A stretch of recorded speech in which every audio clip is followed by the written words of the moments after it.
nerds for Yang. Hello, nerds! Hello, nerds! Hello, nerds! Hello, nerds! So nerds. Hello, nerds!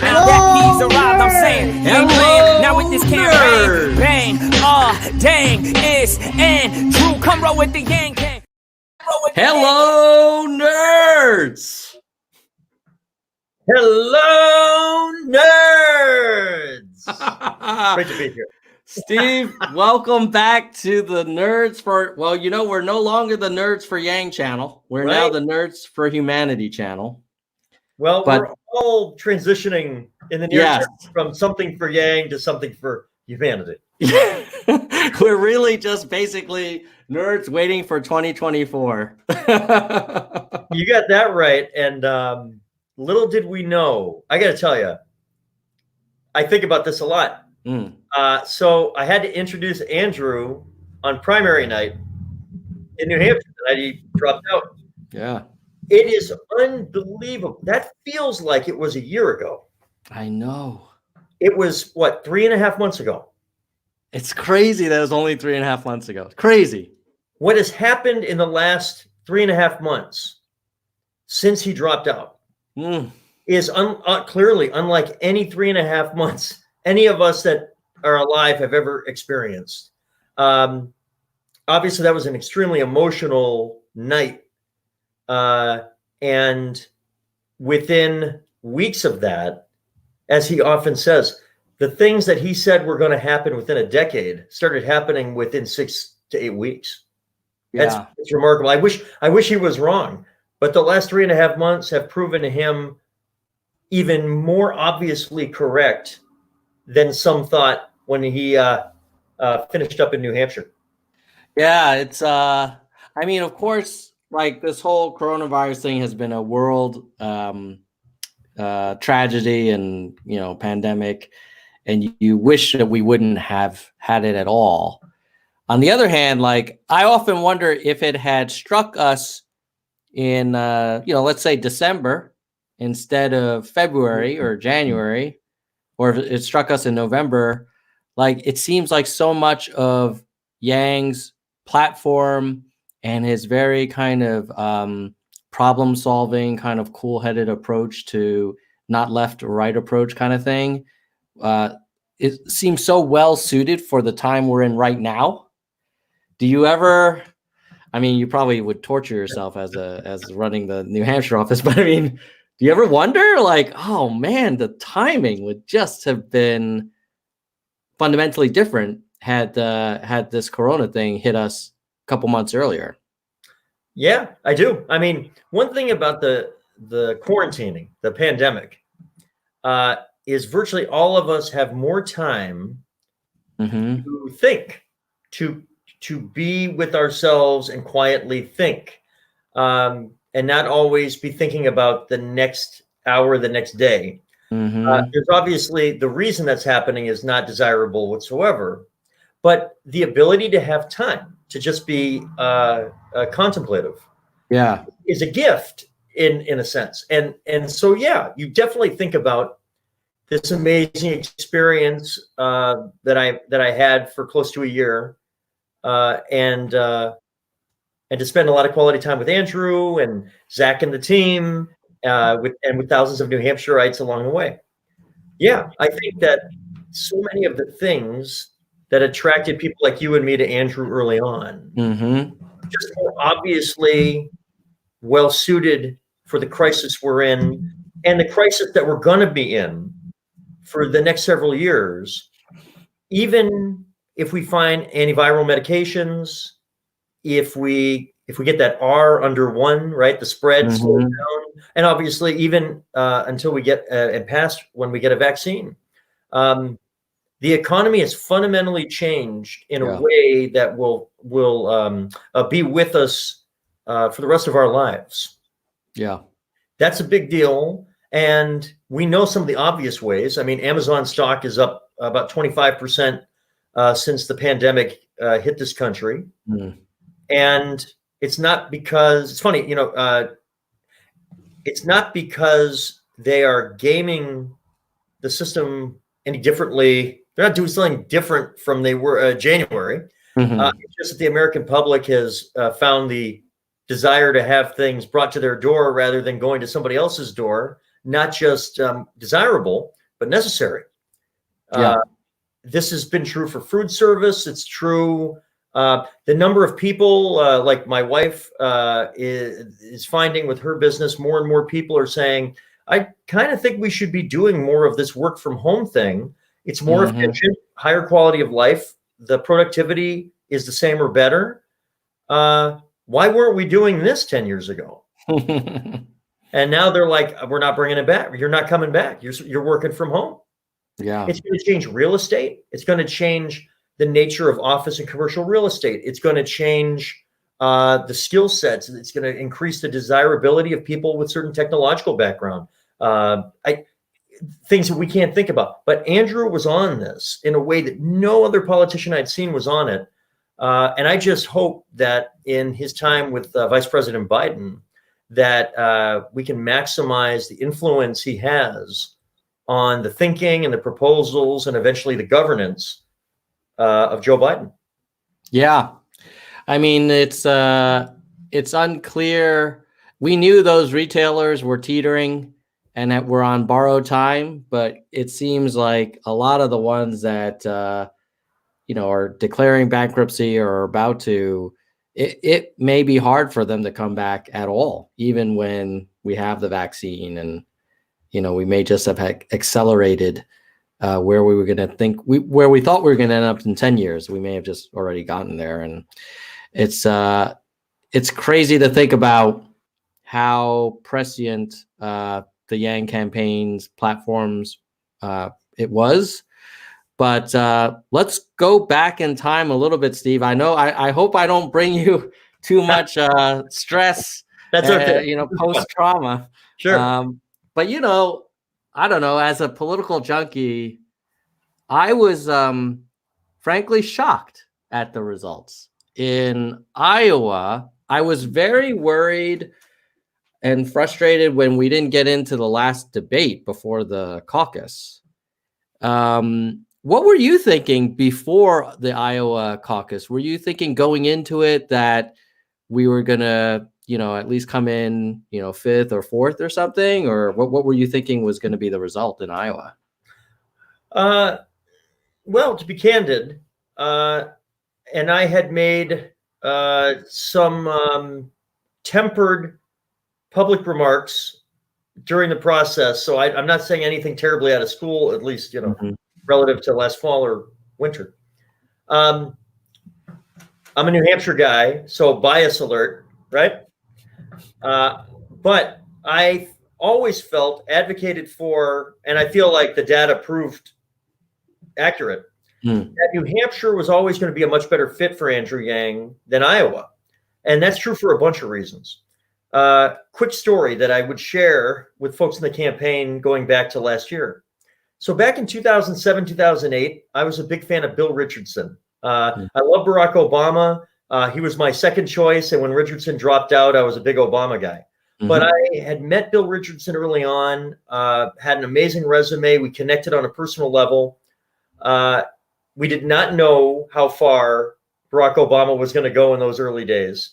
Sure. But it was an amazing field. I mean, John Edwards, Hillary. Oh, yeah. I mean, Joe Biden, Chris Dodd, amazing field.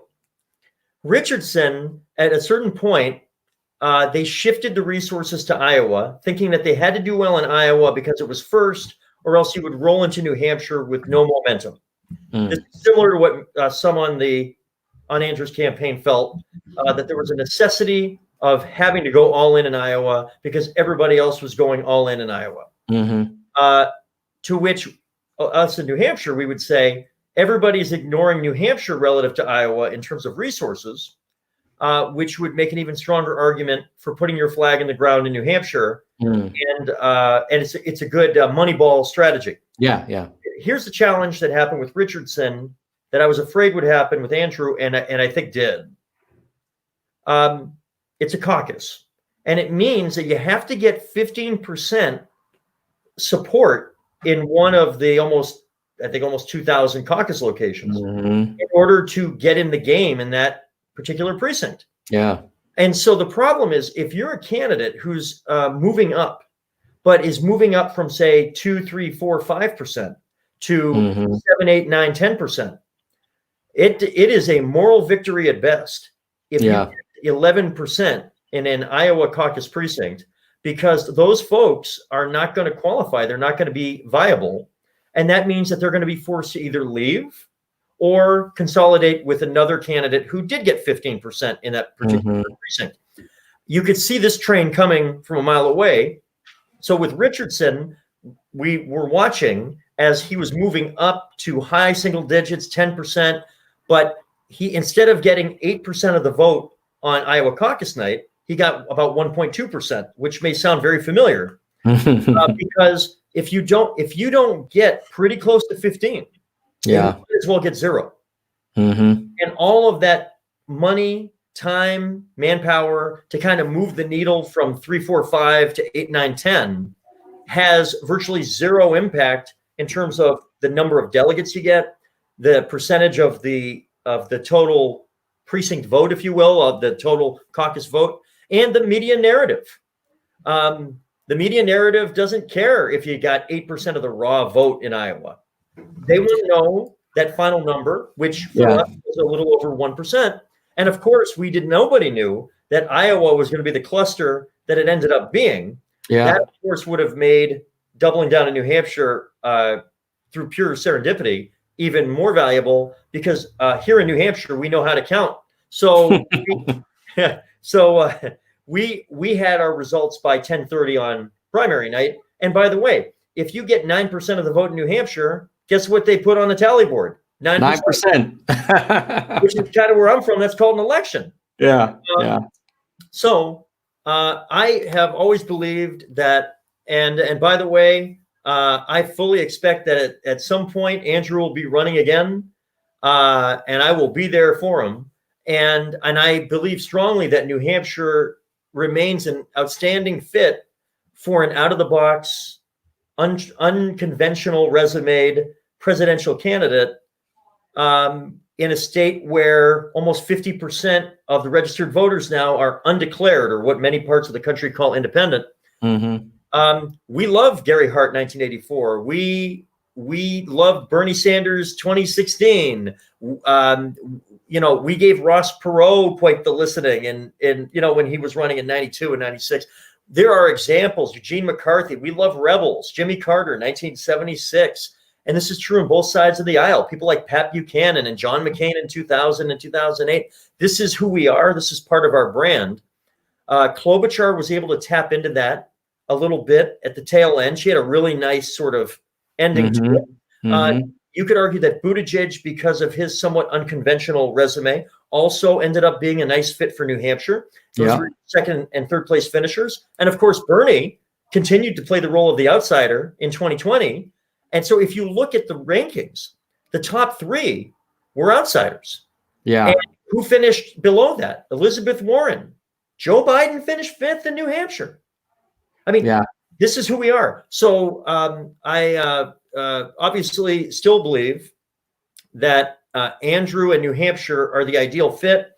And I think that there is not a strong relationship between how one does in Iowa and how one necessarily will do 8 days later in New Hampshire. And let's be honest, the chances that Iowa will be going first at the next Democratic opportunity, whether that's 24 or 28, is tenuous at best at the moment, given the challenges. And that's just not just me saying it. That's virtually every national level Democrat in the country. Yeah, I mean, it seemed like there was already grumblings about whether it was appropriate for them to be first before the caucus, and then with that really terrible execution of the counting, it seemed like that should settle it. Especially since, New Hampshire, I think, gets this criticism too. It may not be the most representative of sort of the country's perspectives and backgrounds and makeup. Well, certainly racially. I mean, and certainly on one level, that's inarguable. We are the Democratic Party is specifically, and the country in general, are clearly becoming more diverse, racially, ethnically, and so forth. That's a great thing. One thing that New Hampshire does have a rich history in, and I'm a living example of it, is a rich immigrant history. Some of it because of our proximity to Boston, and that was obviously an immigrant hub at one time, and really continues to be. I grew up in a foreign language household, French Canadian parents, neither with a high school degree, blue collars you're going to get. That is an ultimate immigrant, mill worker story. And so there's a significant socioeconomic diversity. Not so much racial, though in southern New Hampshire that is changing quickly. And again, that's a great thing. And the thing that we do really well is we do elections really well. And so we're a small state that is easy to get in and out of. 2/3 of the state lives within an hour of the mass border. So you can do a lot of your campaigning without having to invest, days and days at a time to drive around. There's only one in-state television market, an ABC affiliate out of Manchester. And we do same-day voter registration, which makes it easier for young people and others to be a part of the process. And we've shown that we know how to run an election, right? I mean, there was so much scrutiny after the Iowa debacle that we get it right. And by all accounts, we ran a great election, as we always have. So I think that a national primary would be very bad in that it would virtually eliminate any candidate that was not already sitting on tens of millions of dollars in national name ID. And that's not the best process. The best process is one where a horse that maybe starts at the back a little bit, somebody like Andrew, somebody like Bernie at the beginning of the 2016 process, Jimmy Carter in 1976, Gary Hart in 84, Bill Clinton and Paul Tsongas in 1991. We have the examples. We need to have a few small states early in the process where you have a chance, if you could make an argument in a grassroots way, to get traction that gets you in the game. And I would argue Amy Klobuchar did a really nice job of that in New Hampshire. And Buttigieg did a nice job of that. It's an interesting way. He did a nice job of sort of combining an Iowa and New Hampshire strategy. And of course, what happened with Amy and Pete is they were two of the folks that consolidated in a fashion I've never seen in my life to basically end this primary process in about a 5-day stretch. Yeah. Well, let's get to that in a second. But before we do, I'm curious about if you could take us back to post Iowa, before New Hampshire. Part of me was thinking, okay, Iowa's crazy. It's a mess. We don't even know what the results are. It's just a different culture. And New Hampshire has this kind of rugged individualism. There's probably some libertarianism running around there. It's not as partisan. And, Yang went to high school there, so he's got some ties. And we've got this guy, Marchand. He knows what he's doing. And so I was really thinking, okay, that's fine. Like, we lost game one. This is a multi-game series. That's fine. But what was your thinking? Were you like, oh, crikey, we're just up the creek, or were you optimistic? I now that it's 3.5 months past, I could, honest to God, when we saw what happened in Iowa, I say I think I could speak for a lot of people. The math was not going to be there in New Hampshire because it's not so much. I mean, an element of it was when you look like you put all your chips into Iowa, then it raises the stakes for expectations of how you'll do in Iowa. John McCain understood this better than anybody I've ever seen. In 2000 and 2008, he said, I'm not campaigning in Iowa. Right. I'm not going to do well there. He was against the ethanol subsidies, which he knew was a killer. And he's like, New Hampshire's that's where I'm going. And so it raised expectations for New Hampshire, but it eliminated them quite literally for Iowa. And unless you, I mean, it's there's an old joke. There's this baseball player that used to play for Dick Williams, the now deceased manager of the San Diego Padres, the Seattle Mariners, and the Red Sox. Mm-hmm. And he was a tough guy to deal with. And he said, playing for Dick Williams is like being Muammar Gaddafi's chef. Every meal better be good. And I would argue, if you're going to put all the chips into a caucus system where you got to get 15% in order to get anything, you better hit the beast. If you don't, you're either getting it and you're like the story of the night, or you basically put all the gas into one tank and put the other car almost on empty, and now there's no momentum to push it, right? So it's not just the narrative. It also was the shifting of resources. At one point, when it looked like we were probably going to be, north of, say, 100 full-time staff in New Hampshire, and it ended up being closer to about 40, the delta was largely the shifting of resources to Iowa, which, again, it's easy in hindsight to say that we shouldn't have done that. But perhaps more importantly, the thing that we could say at that moment was, if you're going to shift that much of the chips you're bringing to the poker table, if you're going to shift that much of the chips to that side of the table, then the one consequence is, if you don't hit the bullseye, it means you don't have the infrastructure at the level you need to. What allowed somebody like Pete or Bernie, for example, to be able to deal with it is they had a level of resources to be able to simultaneously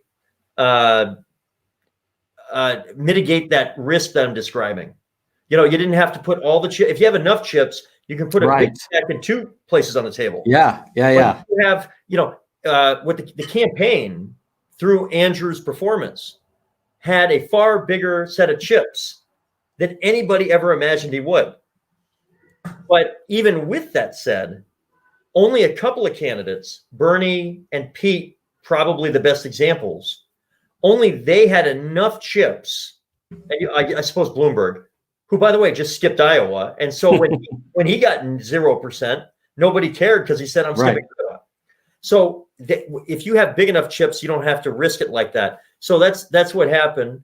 And it did mean that when you got to New Hampshire the next day, there just wasn't the infrastructure to be able to simultaneously deal with a disappointing result in Iowa and jump on it. And I've done this. I've been around the block enough times to know that was the risk reward proposition. And when the risk didn't pay off, I've been in that rodeo before. You work your butt off. You don't sleep for those 8 days. It was exciting. I love it. I got to introduce him everywhere, and man, he is a beast. He's a warrior. But seen it. Yeah.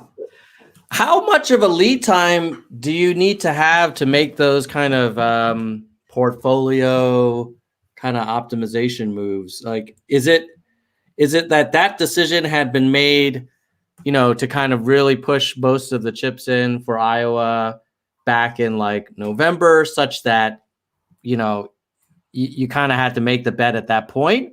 Or were we just kind of consistently assuming that the Iowa polls were heavily undercounting and there was going to be this big surprise, leading up to that night? Like, I'm just curious. Yeah. Your logic makes a ton of sense. If you look at the polls, like, we weren't getting anywhere near 15%. So at some point you would say, well, let's not waste our time here. Let's go for New Hampshire, where might that make that our last stand? One thing that I saw, the headline answer to your question was, roughly speaking, the decision to shift the resources in the way I've just described, depending on how you define a resource, is probably somewhere between, say, late September and mid-October. Somewhere in there was when there was a tangible evidence of decisions Right. that shifted dollars, manpower, and Andrew's schedule days in a way that you could look in hindsight and see a change in prioritization. So there's that. So it's you can tighten that window pretty tight. When do campaigns typically make that decision? It's funny. A lot of times the timing gets made for the campaign. That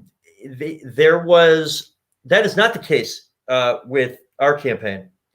We were not compelled to do that because polling had collapsed in New Hampshire, or because we had seen a spike in Iowa that said, "Oh my God, like put more in." There was not. We were not compelled to do it. A lot of times, campaigns like take Kamala Harris for example. Kamala Harris dropped out after starting off as one of the frontrunners. Right. And I think if you look back at that, it's pretty clear. One reason is the money wasn't coming. Their burn rate was higher than they wanted relative to the money that was coming in. They were not in a position to be able to build the structure exactly the way they wanted when they wanted.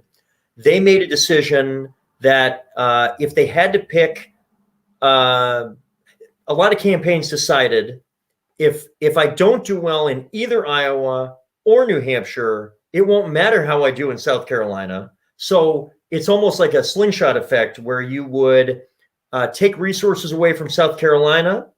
You might take resources away from Nevada. You certainly would take any early resources away from Super Tuesday states, because if you don't do well in either of the first two, it'll be academic, which largely was that is true. And that was proven correct. We did not have to do something like that. And by the way, one of the things I felt very strongly about, look at the pattern of virtually every major presidential candidate. Virtually every one of them eventually said, I've got to go all in Iowa because everybody's going all in Iowa.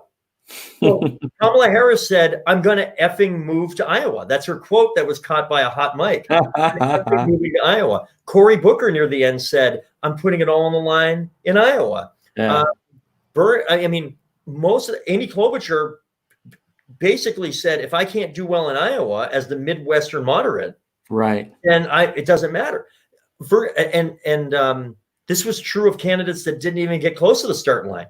Almost all of them. And so we did the same thing. And of course, I'm very biased as a New Hampshire guy. But when everybody is running to one direction, that's actually not a bad time to run in the opposite direction. Say, Iowa doesn't matter at all. I'm going to New Hampshire. And all of a sudden, you're the Bigfoot because everybody else has vacated the space. And now all of a sudden, it puts tremendous pressure on any state that you do that in. But now all of a sudden, you've got 2 to 3 times the staffers of most of the other campaigns. You're able to do things that are otherwise difficult to do. And in a state that kind of likes the underdog and, of course, appreciates the additional attention. Iowa's tough because of this caucus system. It is very tough. And the more people that want to get in that game, the harder it is to get 15% of that pie because you got so many people trying to get a 15% slice of that pie. Yeah. So every additional candidate that hopped in the pie was making it harder to get a piece of the pie. Oh, yeah. No, there's no question. If we were a bunch of startups competing for the same market and there's another market that has like 1/10 of the competitive pressure, there's a good argument to go to that other market and not swim into like the red ocean. But yet we made that bet. What do you think was the fundamental belief? Was the belief that we were going to pull off like an Obama style crazy upset, or was the belief that, well, if we can't make it in Iowa, then it's really a one state kind of race? Like it doesn't matter how good you do in New Hampshire if you get your butt kicked in Iowa. Like, what was the calculus there? Most of the campaigns, including ours, eventually came to the conclusion that if you didn't do well in Iowa, you were going to be dead after Iowa. And of course, if you believe that, then there really isn't a choice, right? I mean, once you as a team reach that conclusion, you would feel like there is no choice but to put all your chips in the only election that will matter, if you believe that that's the only one that will matter. So there is certainly a common belief by most of the campaigns that was the case. That's one. I think the second factor is that there was a belief that there was a market inefficiency to the benefit of Andrew's campaign. Right. That would say that in certain parts of Iowa, there are certain precincts where if they don't want people to ignore the more rural parts of Iowa, because if they just did it based on raw numbers, everybody would just hang out in like Des Moines and Ames and whatever. So they put kind of, and they do this in Nevada for the caucus too, by the way. So they don't all just hang out in Las Vegas and Reno. Right. Put an extra thumb on the scale to give you kind of bonus delegates if you do well in sparsely populated parts of Iowa. For example, northwestern Iowa. Steve King, the kind of wacky congressman, where there aren't that many Democrats and there aren't that many people. It's a very big district geographically. So there was a belief among some of the leadership of the campaign that Andrew might be able to outperform among what were called the Obama-Trump voters, right? Who they thought were disproportionately in some of these kind of what I'll call rural bonus delegate precincts. So you could see the argument that says, yeah, we're not going to do super well in Des Moines. Bernie is crushing it. Pete is crushing it. Amy's crushing it. We're not going to kill it there.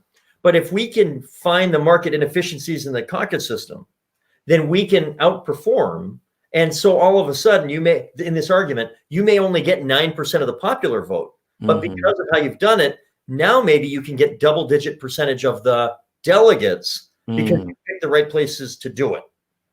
So it was a thought process that was both if all the campaigns were there almost, if you don't do well in Iowa, don't even try. And hey, maybe there's this market inefficiency unique for Yang that will allow us to outkick our coverage. Yeah.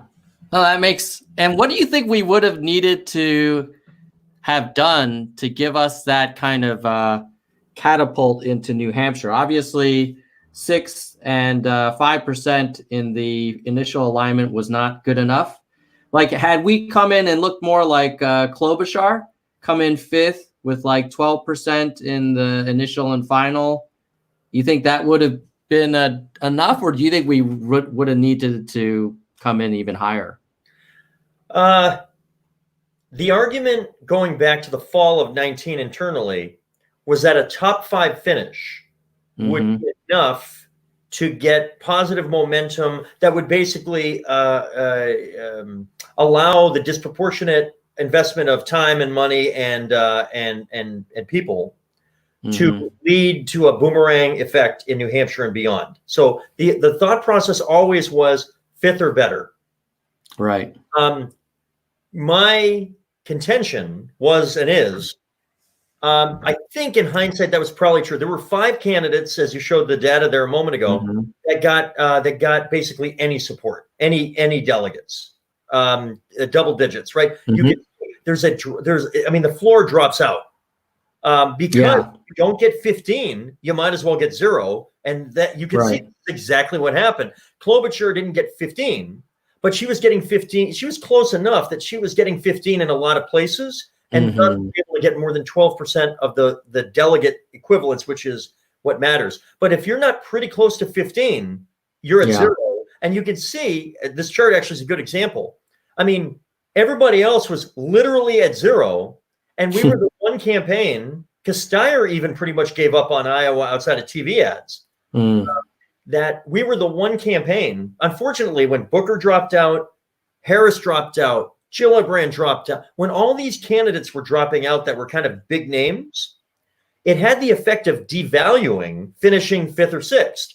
Because if you have 10 if you have 10 people going for it and you finish 5th or 6th, then that means you beat some pretty big names.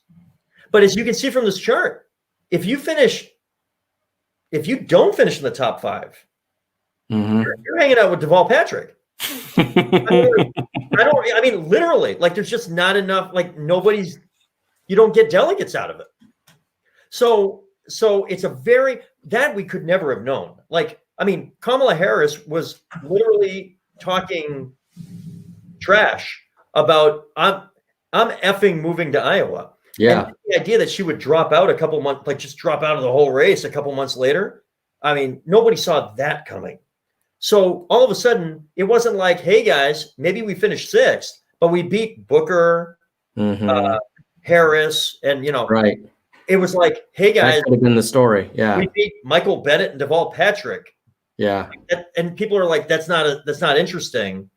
And then you go to New Hampshire, and there was almost no momentum out of Iowa for anybody, because Iowa was seen as this sort of cacophony of chaos for the first couple days after Iowa because of the way the count went down. Mm-hmm. It rendered it almost ineffectual. Yeah. Yeah. It's a shame how all those campaigns spent so much money and time in Iowa, and then it didn't even even now, if you ask some people who finished 2nd or 3rd in Iowa, they probably wouldn't even be able to tell you. I mean, I'm still not sure who won. I mean, that's how you define it, and there's still some questions. And I mean, I can tell you that Pete and Bernie basically tied. Yeah, that's fine. I mean, that tells you probably what you need, and that okay. I mean, one thing I want to make clear is, the decisions the national team made were I get it, they were reasonable. It didn't work out. But at the time you make the decision, sure, you make the best decision you can with the resources you have and the data you have. And reasonable people could disagree at that moment. And I did have some disagreements at that time, which I think, but also I the first person to admit I have tremendous bias as a lifelong New Hampshireite who knows the state well and believes very much in the power of the primary. And by the way, Andrew spent as much time in New Hampshire as any major candidate. So in terms of Andrew's time, even with this heavy emphasis down the stretch in Iowa, we got a ton of Andrew. It was in blocks of time. So it was not necessarily evenly distributed. And I will say that in the last 17 days, every other candidate, including Klobuchar, Pete, Bernie, Warren, Biden, all of them, spent at least a few days in New Hampshire in the week and a half or 2 weeks prior to the caucus, just to kind of keep it warm. You got to have that opportunity to organize and reach out. And we did not. In the last 17 days before the caucus, we went 100% into Iowa. And I think that that was a bold decision. It could have worked out. It didn't. But, we got a ton of Andrew's time. And we certainly got significant resources here. I mean, Joe Biden, by the way, who is the nominee, and by Super Tuesday was pretty much good to go, got rocked in both places. Oh, yeah. I mean, so, we're talking like, oh, I know that, I don't know that. I mean, a lot of people would look at some guy from New Hampshire or some woman from Iowa talking about how important those two are and be like, yeah, and the nominee but more or less kicked, relative to expectations. Yeah. 3 elections. Yeah. Yeah. In Nevada, Bernie rocked it out. Yeah, true. So let's also a little humble pie, New Hampshire, Iowa, and Nevada. Bernie was a week away from running away with this thing. And then Biden, who was heavily under-resourced all over the map, especially Super Tuesday. He didn't have staff in some states that he won. So we're dealing with, there's a lot going on. And all we do is we try to make the best decisions at the moment we have to make them. But there isn't a single person, including most of Joe Biden's staff, who could have seen this coming 3 weeks before it happened. Yeah.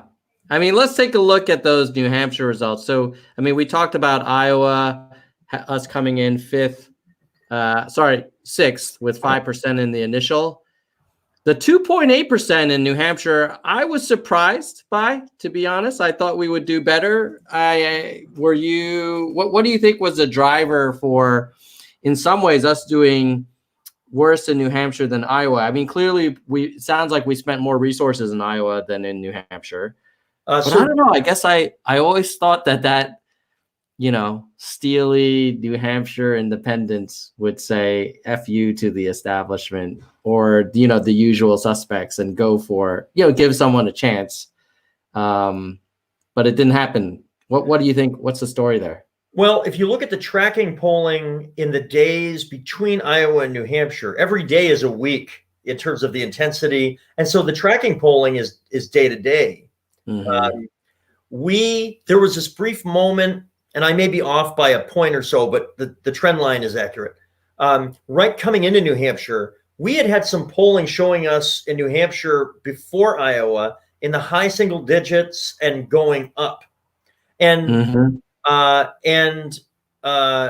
the idea was, if you can get to that point where you are relevant in the first post-Iowa poll, 10, 11, 12%, we have seen many New Hampshire primaries move 20 points in that final week as everybody kind of locks in. But what happens is, of all people, Joe Biden has a saying in politics that I've quoted for years. He just happens to now be the nominee, so it's more relevant. He said, in politics, you are never standing still. You are moving up or you are moving down, but you are never still. I think that's true. And so what happened is, in New Hampshire, when you come in, we don't know if Pete won or Bernie won or what happened there, but we know this: Yang wasn't on the first page of the results. Yeah. He wasn't in the top 5. Yeah. So it might as well have been Deval Patrick, Michael Bennett, like to the narrative. And so at a certain point, a lot of folks who we were peeling off some Bernie people, and there were a lot of media stories written about that. There were people that liked Warren. They wanted big transformational progressive change. And we had a lot of people that were deciding between Warren and Yang. We had a lot of people deciding between Bernie and Yang. We had a lot of folks, thousands of people, deciding between Tulsi and Yang. And Tulsi was the only candidate who put all of her very limited chips into New Hampshire. She suffered no, relative to us, right, where we put in tens of millions into Iowa, and she didn't do anything. There's really no meaningful difference in terms of what came out of it. But she actually, those votes that she got, those were folks in New Hampshire that, you could see how she did in New Hampshire. She beat us. Yeah. She didn't spend any money, but she spent all her time here. And she was working the ground here. I mean, she just didn't go to Iowa. And I think that if you look at the Tulsi votes, if you look at some of Warren, I'm not suggesting the majority of it even, but some of Warren for kind of the progressive big change people. You had Bernie, certainly. I mean, if you ask some of the people with Pete, they will tell you that part of their strategy for beating Bernie, they were kind of rooting for Andrew to do well enough to not obviously beat Pete, but to do well enough to be a relevant factor on primary day, where people would not feel like they were effectively throwing their vote away if they didn't vote for Bernie and instead voted for Andrew. But the tracking polling, which got up to like 5, like we kept most of it. It was 5, 6, maybe 7. And then each day it was starting to go down just a little bit, to the point where in some of the final tracking polls, we were down at 2, 2.5. So I have to tell you that the fact that we ended at 2.8, when I saw the data in the couple of days before it, was disappointing in a macro sense, but not surprising in a micro sense. Yeah. Let's actually share.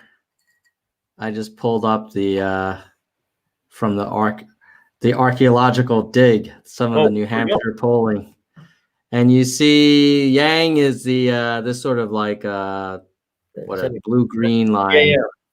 He's like 4.2. Then leading up to the primary, higher than Gabbard, but not in the high single digits like I guess we were hoping. At some point in late Jan, it was closer to the 5%. This is just the RCP average. Right. Yeah. And I think if you were to go back even further, there was a point where I think if you were a Tulsi supporter, Right. you were clearly not doing this because you were going for the person with the best chance of winning. Sure. I mean, the Tulsi voter, generally speaking, is somebody who wanted to make a strong statement, was generally a progressive, but with kind of an interesting wrinkle to it. Yeah. I also think that there was and we're dealing with relatively small numbers. We're not dealing with thousands. We're dealing with thousands. There was also, and we saw it in the polling, there was a certain percentage of the Democratic-based primary electorate who was quite committed to voting for a woman candidate. And it was just a question of which of several excellent choices was the final choice. And so there was a very small subset of folks that wanted kind of a real outsider, kind of swashbuckling, a little bit of edge. Yeah. Yeah. And Yang gave you that with one, in a way. Bernie clearly gives that in a certain way. Warren, in her own way, gave some of that off, and Tulsi gave some of that off. On the other hand, as Klobuchar was on the rail, she had a very nice week between Iowa and New Hampshire, and ended up doing quite well, and exceeded expectations. Great job.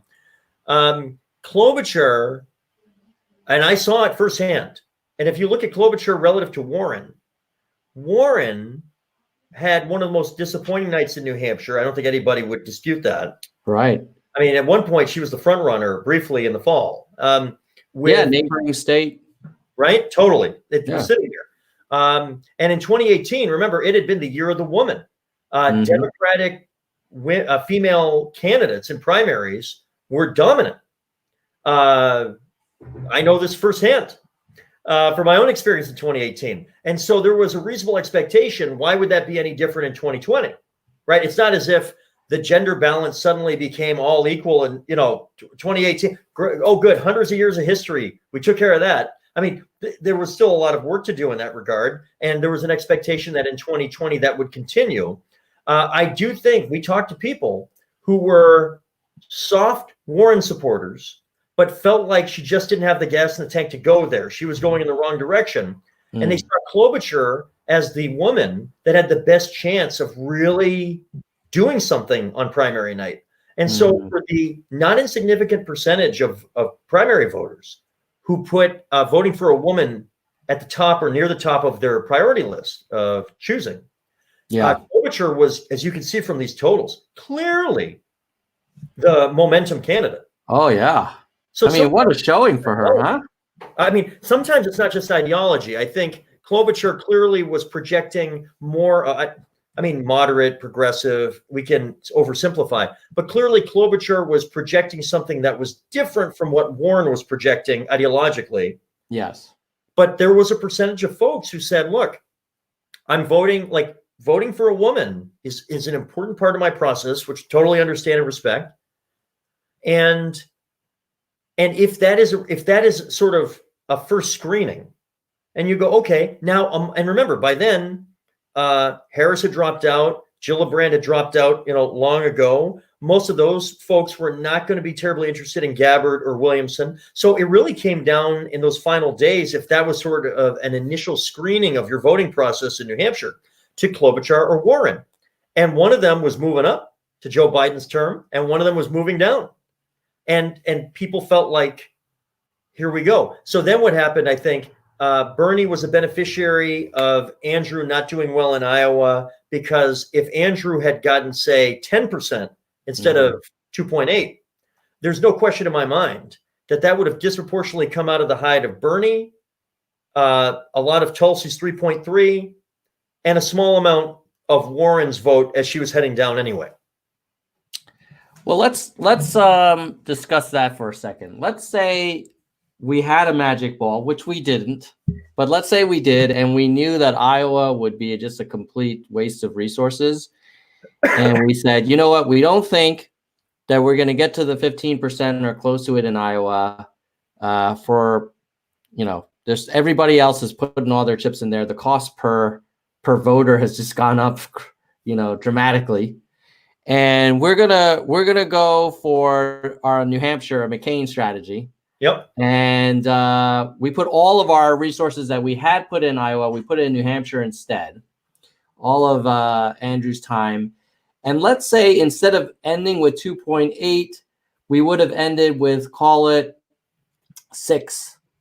And you're right under Biden. Right. But you're still like in 6th place. Right. Does that even change anything for us, or will we still be in the same place? Not fundamentally. Again, with a tremendous amount of hindsight, I would say in hindsight that what needed to happen in New Hampshire for us to be able to genuinely be able to go on to Nevada and frankly probably skip South Carolina and then go for I always thought that our best path is what I described as a New Hampshire, Nevada Super Tuesday path that would largely skip Iowa and skip South Carolina and focus on New Hampshire, Nevada, and then just go right on to Super Tuesday, where there were a handful of states where demographically and otherwise we had a real chance to pick off some delegates in congressional districts in places like California. There were other states that this may or may not be intuitive, but there were congressional districts in places like Tennessee and Oklahoma, Massachusetts, Maine, Vermont, Super Tuesday states where we could have picked off delegates. And then you wait and see. Again, not knowing at the time that what Biden was about to do with Klobuchar and Pete and like Beto and all. You couldn't have seen that coming. Anybody who says they saw that coming is that's not true. We needed to, in hindsight, finish ahead of Warren. Like if you had said to me, Steve, what do you think you can get if you did an all chips on the table strategy back in the fall and just gone for it? I think we could have gotten double digits, and I still think we could have gotten double digits, whether that's 10 or 15. But here's what it turns out is true. Double digits in New Hampshire would have 10 would have ended up being a lot more valuable than I thought 10 would be worth in October of 2019, because 10 would have disappointed me in September, October. That would not have been enough to get where we wanted to go. I wanted to win. We always said that 25 might be enough to win New Hampshire. And as it turns out, that's about right. I mean, Bernie won with about 25. And we also knew that if we could get to 25, that it probably was going to come at the expense of Bernie. So not only was it an idea where Andrew would be moving up, but he would be doing it in a way that would be poaching votes away from the people he would have to defeat along the way. So 25 would have been enough to win. But it turns out that even 10 would have been enough to finish ahead of Warren and Biden. And certainly would have been enough to move on to Nevada and take our chances. And then, you're playing 1 week at a time at that point. I also think it might have proven New Hampshire to be a more painful result for both Warren and Biden, because it would have knocked them down ordinarily one more. So imagine if you got Yang at 10, and now Warren finishes 5th in New Hampshire, and Biden finishes 6th in New Hampshire, even if you want to give them the same number of votes, basically. Yeah. I just, as it was, Warren was basically, limping after that point. Biden, we all thought there were people that thought Biden was going to drop out that night. Yeah. Ordinarily, if you knock them down from 4th and 5th to 5th and 6th, Andrew gets some positive, so it turns out 10 would have been a more valuable 10% than I would have guessed. But I am not suggesting that if he had gotten to 10, that he would likely be the nominee right now. What happened within 3 weeks of New Hampshire is virtually without precedent in modern presidential history. So this is one thing that helps, I think, a lot of us sleep a little better at night, is what happened within a month of New Hampshire was so bizarre and so decisive and so coordinated. Yeah. That it is difficult knowing that now to have seen a scenario where Andrew could have been the nominee in 2020. What is your theory on why everybody almost like overnight suddenly like collapsed or rallied, let's say, Yeah. around Biden?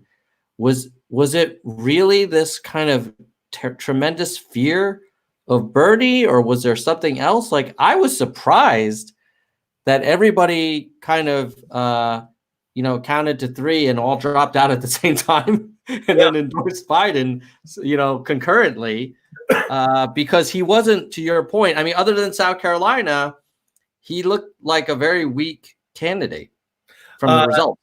Well, that's right. After Nevada, people were not talking about the resurgence of Joe Biden. No. Yeah. If we look back, there were some analysts on that Saturday night of Nevada who were saying that Biden had maybe started to stop the hemorrhaging. He had a decent night. There were some crosstabs in Nevada that suggested that Biden, among voters of color, had done well, although Bernie had crushed it and had absolutely dominated the Latino vote in Nevada, which, of course, is a critically important vote nationally, as well as the Super Tuesday states like California and so forth. That said, what happened? Well, I think a few things happened. One is, I do think that a significant part of the Democratic, I hate to say establishment, but whatever, was very worried about Bernie being the nominee. And that kind of motivation can be very powerful to bring people to the table that saw that if Bernie had 2 more good weeks, he was all done. He was the nominee. If he could get through Super Tuesday, winning these states' pluralities, it was going to be over because he could not catch up. The proportional delegate system that the Democratic Party has makes it almost impossible to catch up after Super Tuesday. So a big chunk of folks, I think, were scared of Bernie being the nominee because of what it might mean, well, for a variety of reasons, policy, political, and so forth. I also think that you go, okay, so if they were concerned about Bernie being the nominee, then why Joe Biden? And I do think that I'm not being critical of these candidates because I don't have an answer. Like it's not like I think I have an alternative solution.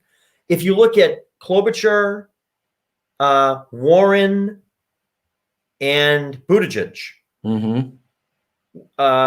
those 3 candidates were never able, at a national or state level, ever able to connect with the African American vote. I mean, it was a known thing. I mean, it obviously was going to be a disaster in South Carolina for those 3 candidates because they were simply not making inroads with African American voters. But it is true that at the base of the Democratic Party's coalition, a critically important part of that base is the passionate and overwhelming support of the African American community. And Joe Biden, for I think multiple reasons, was able to have that kind of overwhelming support, and then was able to maintain it even in the darkest days of his primary process. And then that was, I think, such a critically important difference between Joe Biden and the other kind of mainstream moderate type candidates. And it was a decisive difference. And I think what Amy, Pete, and to a lesser extent Warren were eventually all able to see was that it just wasn't going to happen for him. And that, Buttigieg is a super young, talented politician who is playing the long game. That's not a criticism. Like, good for him. Klobuchar, playing the longer game. Warren was not playing the long game. And she also, by the way, stayed in a lot longer than the other 2 did. But eventually, I think this chunk of the electorate that was not keen on Bernie being the nominee really had to look at the rest of the field and say, can any of these candidates be the hub of consolidation and engage necessarily the African American community, because if that consolidation candidate cannot, then they will not be the consolidation candidate. And of course, Bloomberg was making inroads in the African American community, but ended up being a far weaker candidate when he got put out there. Then I think, we didn't know what we were going to get until we saw him in action, and then it wasn't happening. And then Bloomberg is if nothing else, he's a pragmatist. He quickly realized it wasn't going to happen, and he put all his chips on the Biden table almost immediately as well. So it was a lot of pragmatism, a lot of people playing the long game, but I think that it is the respect and understanding of the importance of the African American vote and the need to be able to respect and engage the African American vote that was a truly decisive point. And Joe Biden was able to do that in a way the other candidates could not, and that made him the consolidation candidate. Do you think had Yang stayed in, that his platform would have resonated with the South Carolinian primary voters? I mean, economically, I don't see anything in Biden's platform that would have the same impact on the African American community that the freedom dividend would have had. I think there's a question before that question that that we did not need hindsight to see, which was for virtually the entire primary process, Joe Biden had a lock on South Carolina. Even as New Hampshire and Iowa and Nevada and Super Tuesday polling showed that he was collapsing in a lot of ways, South Carolina, with the exception of a couple of days after Iowa and New Hampshire, when Bernie, like there were a few days there where Bernie was getting close in South Carolina, 5 points down. But even in those, Biden was, and the rest of the polling for the 9 months before the South Carolina primary, Biden was just crushing it. And there was no way that Andrew in 2020 was going to be able to make meaningful inroads in that political environment. So I think that the freedom dividend, the New American Scorecard, I mean, any element of the platform just was not, there was not a scenario in 2020 where that was going to get the kind of hearing, that was going to get traction, that was going to move in the polls. Do I think that in a future candidacy, the platform can be very exciting, resonant, and effective in South Carolina? You bet, for the reasons you were alluding to a moment ago. But, that's going to be a different political environment.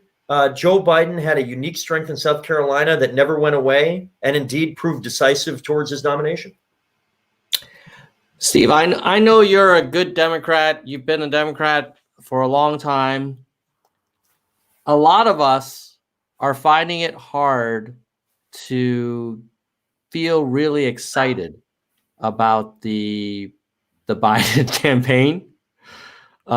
He's pretty much the opposite of the Asian guy who likes math. And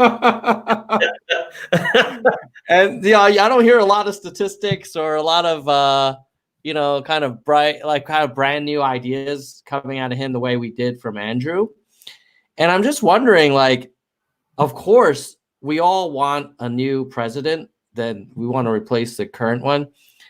But how do you see this playing out in November when so many, and it's not just Yang Gang. I mean, everyone I talk to, all my friends who are Democrats, we all say the same thing, which is we're going to pull the lever. Fine. But it's not, that's not the kind of energy that as some of my friends had for Pete, right? Some of my friends had for Bernie, for sure. Sure. What do you think?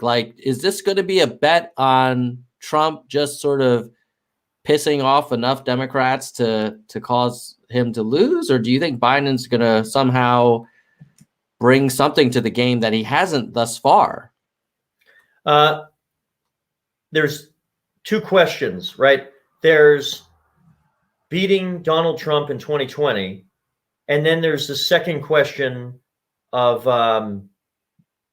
how do Democrats, and I am a lifelong Democrat since the time I turned 18, how do Democrats win the argument that will allow them, or us, to lead for a generation? And so it's a difference between transition and transformation. Obviously, I supported Andrew, and I support him and what he's doing now. And if and when he runs again, I'm there again.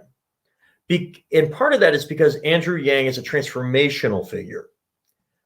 The country's in the midst.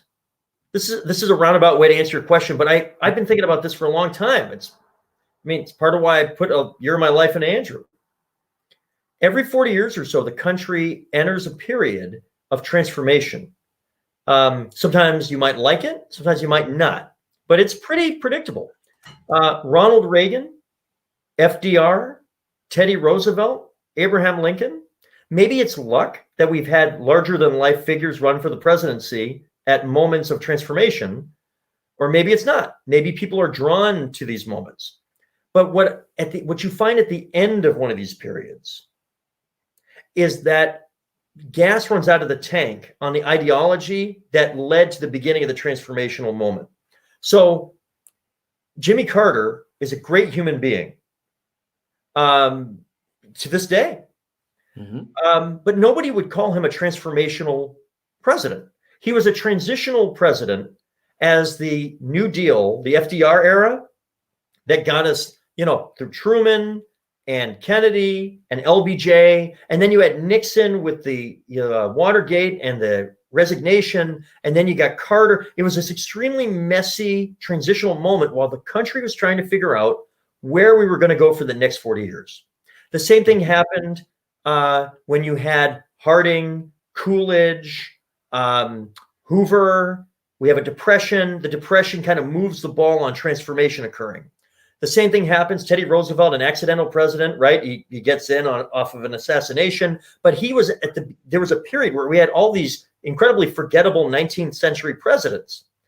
The one before that was Lincoln at a great moment of peril, the Civil War. Like, we're at the next moment. And I believe Donald Trump is a transitional figure. He's not transformational. He does not represent what the country is going to look like at the end of this period we're in.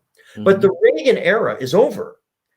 The Republican Party does not have ideas that are the children of the big ideas that Reagan was bringing to the table. Not ideas I agree with necessarily. That's not my point at all. But they were big ideas, and he was able to change and create a Reagan Democrat. That's the thing. Trump is what happens when you're in the midst of chaos and transition.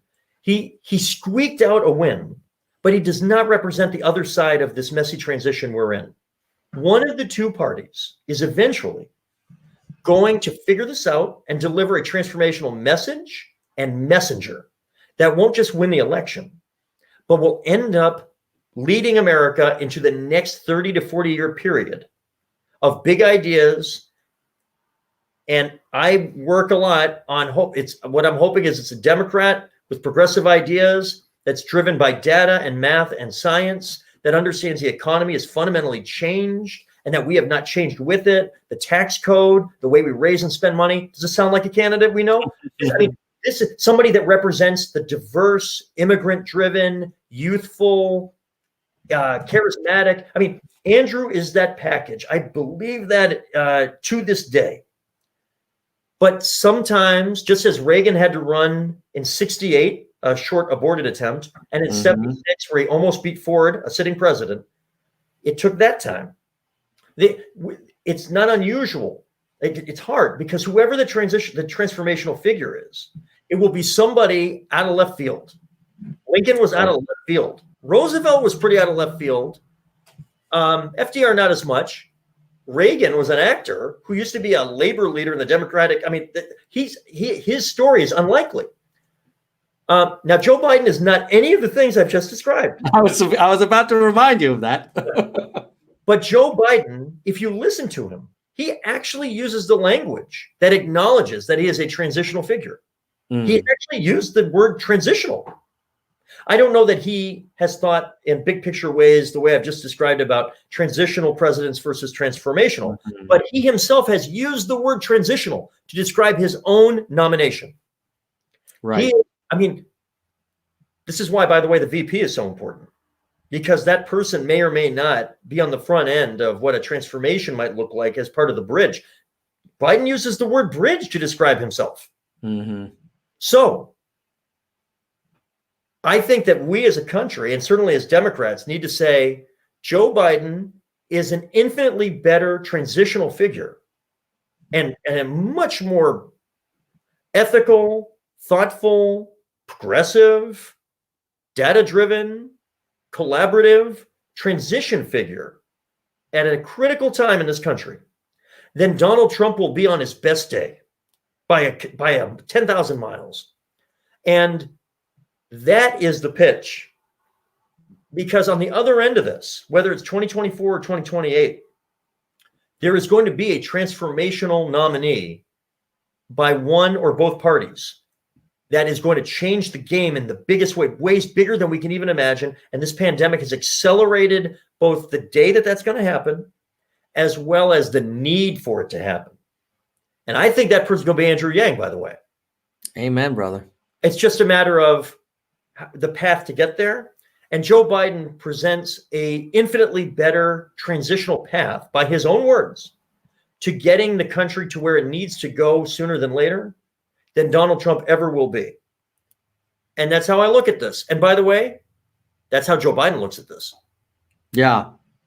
It's just, it would be kind of when we're trying to win the general and trying to get the maximum turnout possible, I worry a little bit that the voting population may not be activated as much by, hey, I'm a transitional candidate. Get ready for the next one. No, I understand. And obviously, Joe Biden was not my first choice or my second choice. Well, I'll stop at that. Yeah, I was going to say. But, by the way, I've always liked him personally. I've met him on multiple occasions. I've spent time one-on-one with him when he ran in the 08 cycle. Fellow Syracuse guy like me, so he's got that going for him. There's a lot of things. And by the way, he does understand working class America because of his background in important ways that are really important right now. I think that he would bring a really good cabinet together. I think Andrew will be an important part of what happens if Andrew desires to, because I think Biden respects him in that way. There's a lot of good things there. And I do think, by the way, that the African-American community will be highly motivated to get out there and vote in a way that will probably exceed the 2016 turnout that I think is likely. I hear what you're saying. But for my friends who say, yeah, boy, this, maybe I'm going to vote third party. Maybe I won't vote. Maybe I'll write in, Andrew or something. And I'm like, guys, I believe we have to replace Donald Trump with somebody who will put us on a positive trajectory during this transitory period in America's history. Joe Biden is the choice. He will be an excellent transitional figure as we move to a far better place as a country. I really believe that. And what I like about Joe Biden in that context is, by his own account, he acknowledges that is a big part of what his place in history is poised to be. And I think that means that he will be really, really good at it in a way that other presidents who maybe see themselves in a different way or see the time in the country in a different way might be a malfit for what we need.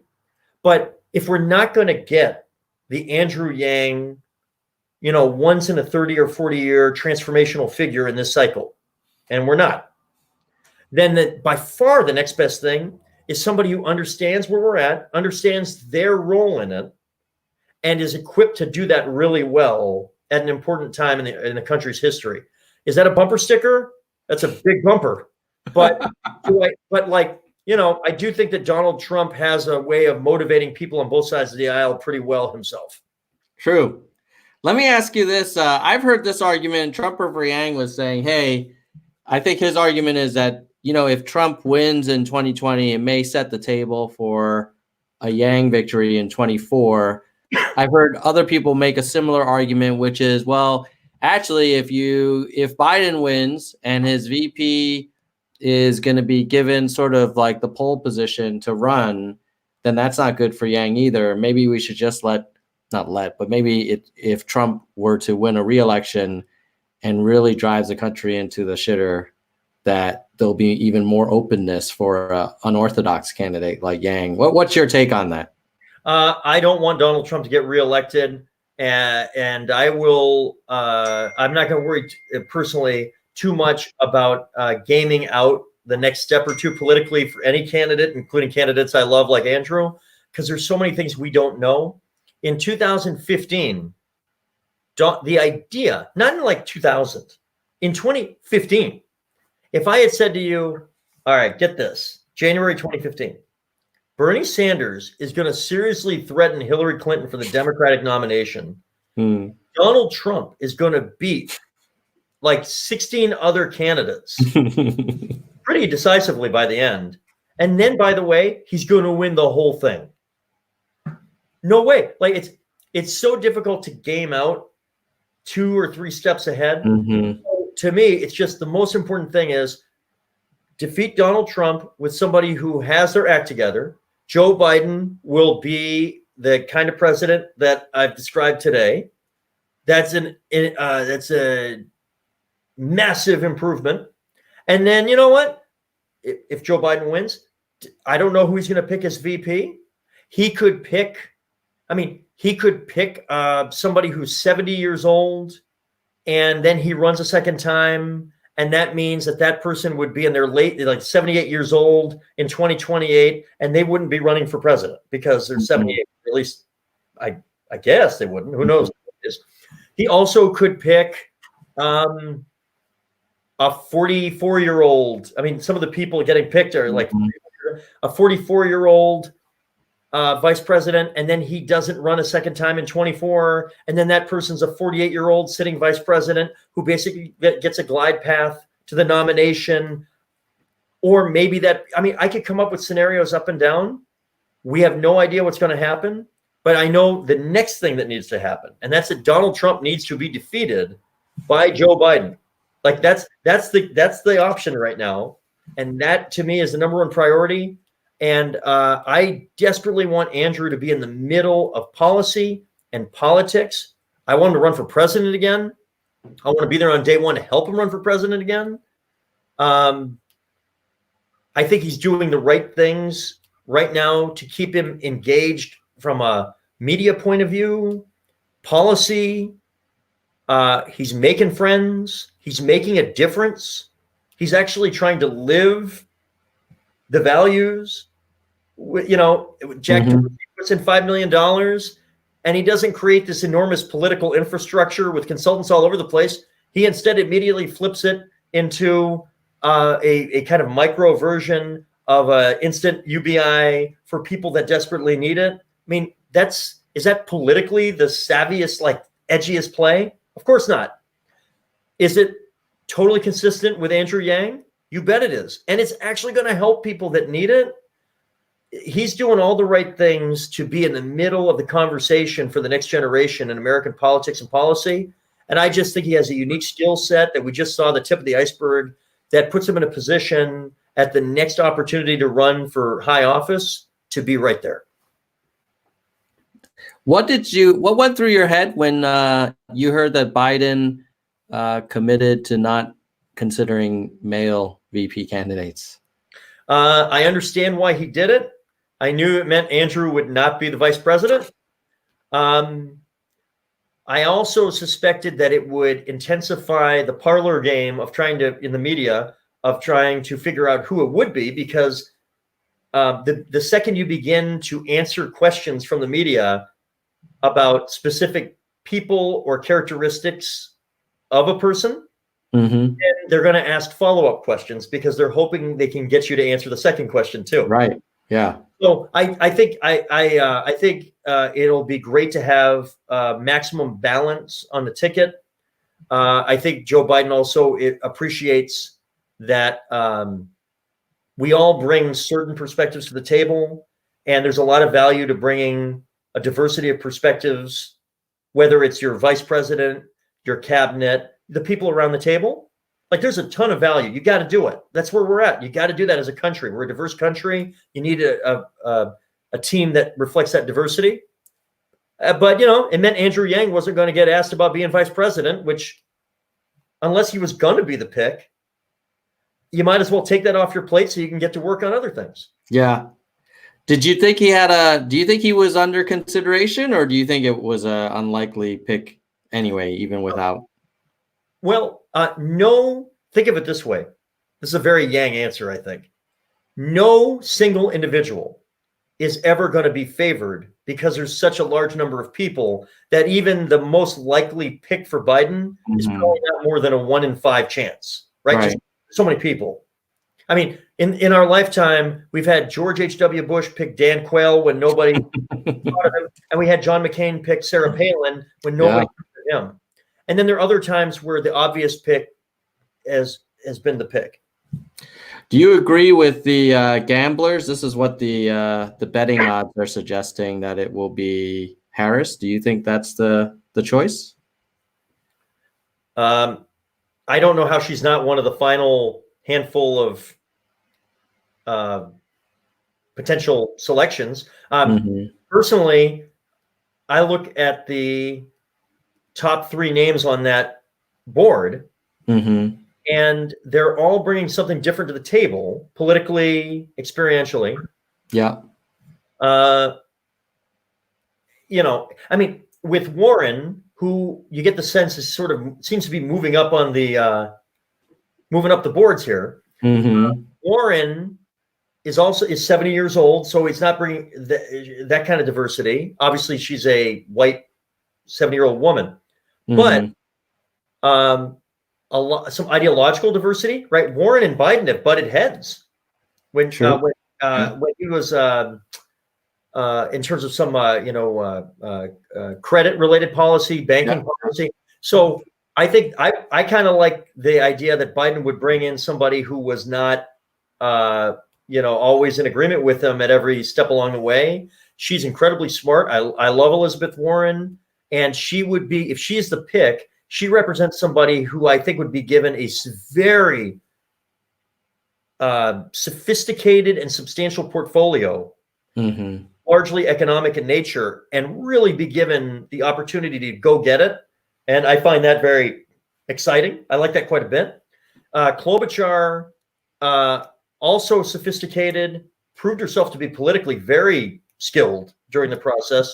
And it would clearly communicate on some level sort of a commitment to a stability and a moderation and an upper Midwestern. Like there's a political element to that, and clearly she showed a lot of political skill in her candidacy. Kamala Harris is an incredibly talented person. She would bring diversity and relative youth to the ticket. Clearly, California is not in play in this election, so that doesn't do much there. Of course, neither is Massachusetts, and it's not clear Minnesota will be. But Kamala Harris and Joe Biden also butted heads big time last June at the first debate. So the idea that the two of them could be a team would also suggest that Joe Biden is able to bring people that are not just going to be yes people to the table. She's obviously super smart. I think she would be a very skilled debater against Mike Pence. There are other people that would be excellent picks, but these three are bringing such substantial skill, and it's just a matter of what Biden prioritizes. But if Warren were picked, do you think she would feel like she would be too advanced in age to go for it herself in 2024? I feel like all three of these, by definition, wanted to be president. Oh, sure. So doesn't this kind of like make it harder for our guy? Oh, well, again, I'm not just saying it to be polite or something. There's so many things that happen between now and 24, now and 28, whatever. What I want as an American, I may be the biggest Andrew Yang fan you're going to find, I'm a huge fan, but I want Joe Biden to pick somebody who will be the best combination of able to help govern on day one, because we're going to need a lot of good governance. And that's number one.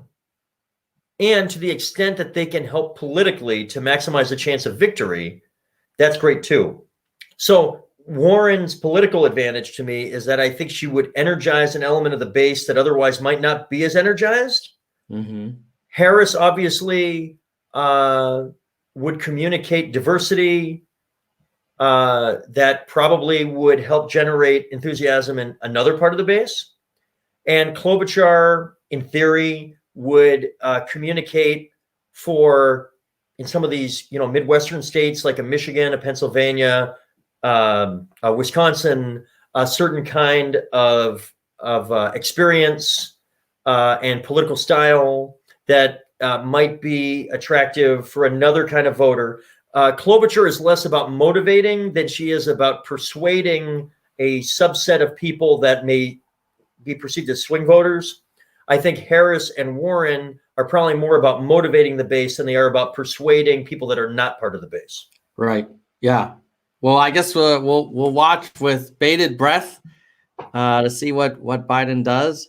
I mean, I guess I kind of feel like if the African American vote saved him in the primaries, and we know it'll be crucial in the general, Harris doesn't seem like a terrible choice. She's very talented. Yeah. I mean, she could do a lot of different jobs in administration and be effective. Yeah. Obviously, it didn't work for her in the presidential race, but when you got 25 people running, by definition, at least 24 of them are going to be kind of disappointed at the outcome. So there's a ton of talent on these debate stages that just somebody's got to lose, and it's like pretty much everybody's going to lose. And one thing that I say as a disclaimer in any kind of conversation like this, I'm a 46-year-old heterosexual white guy. And so one thing you always want to be careful about is you don't want to sound like you can speak with definition for entire swaths of the country that may not have anything that resembles my life experience. And so, you're just, to me, it's just, you pick talent, appreciate that this country is strengthened by its diversity, that we need governance that reflects that strength that comes from diversity. That's an increasingly acknowledged part of strong governance. That's a good thing. And I think that Joe Biden has made it pretty clear that that's a priority for him, because he also, he's a 78, I think, 78, 77? Yeah, I think so. Yeah. 77-year-old heterosexual white guy who has a certain life experience.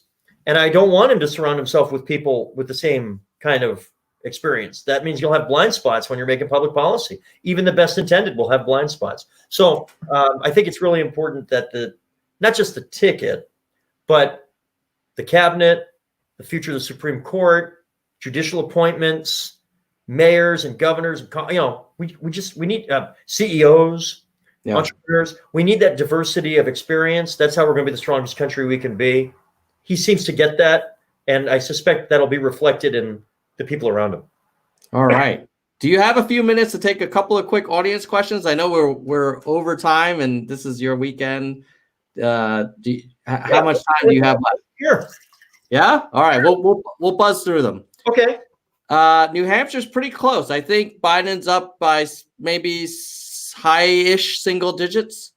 Do you think it's going to be a blue state come November? I do.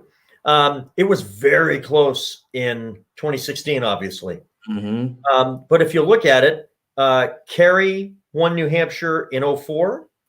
It was the only state that flipped from Bush to the Democrat between 2000 and 2004. Obama won it in 2008 and 2012, despite the fact that McCain had deep ties in New Hampshire and Romney actually has a summer home in New Hampshire. And in 2016, Hillary narrowly won in New Hampshire. So do I think that it's going to be competitive? Yes. But I would argue that New Hampshire is generally a purple state that's looking bluer than it is redder. And I have a high degree of confidence that Joe Biden will beat Trump in New Hampshire. Elizabeth Norris, a channel supporter, wants to know, what do you think would happen if Yang unsuspended today? Electorally, nothing. Mm-hmm. I mean, quietly, for what it's worth, quietly, we have been kind of crawling through the primary process. The pandemic and the suspension of the campaign by Bernie Sanders have had the effect of making us not pay attention to the fact that, Joe Biden wins the Nebraska election primary. And, a lot, and by the way, a lot of the remaining ones have been pushed into June, like New York, actually, and Andrew's lawsuit, which I fully supported, says, hey, you got to have the presidential primary. In most of these, Sanders remains on the ballot, and in most of them, he's getting the 15% required to get delegates. But if Andrew or anybody else were to unsuspend their campaign, it would have no impact whatsoever. He wouldn't even appear on some of the ballots.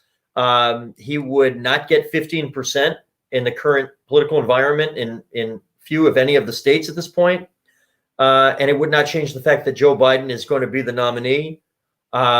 Frankly, it probably would, in the current environment, engender some negative feelings among people that right now are newly impressed with Andrew, his political acumen, his skill, his outreach, his work on Humanity Forward. So he won't do it. He shouldn't do it.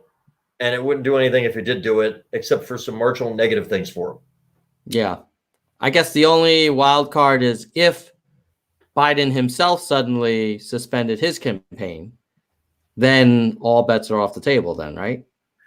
Yeah, and that's why I say in the current political environment, as long as Joe Biden is actively running for president, then what you see is what you're getting.